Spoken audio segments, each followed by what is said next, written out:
Magdeleine, pas la première fois avec ce maillot qui a déjà été bien porté en fin de saison dernière en Italie, mais c'était dans le feu de l'action après les championnats du monde. Qu'est-ce que ça représente de débuter une saison en championne du monde?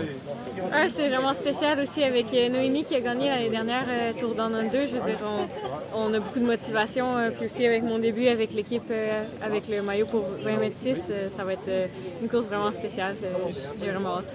Pourquoi avoir choisi l'Australie pour commencer la saison? L'équipe ont décidé que c'était probablement la meilleure façon de débuter la saison.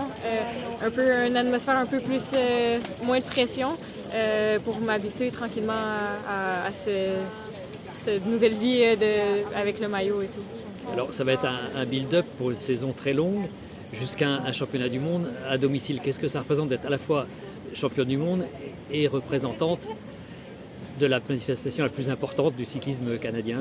Ouais, je veux dire, ça aurait pas pu être un meilleur moment. Je veux dire, avoir les championnats du monde à la maison, courir devant la famille, ça va être incroyable. Puis de pouvoir défendre mon titre l'année prochaine, partir avec le numéro 1, ça va être incroyable. Quels objectifs cette année?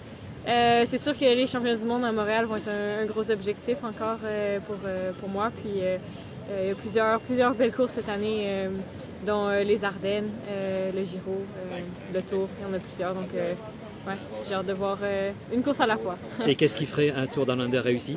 Je pense qu'on a un titre à défendre. On va essayer de faire le mieux qu'on peut, puis travailler le mieux possible en équipe, faire quelque chose de spécial. Merci. Ouais.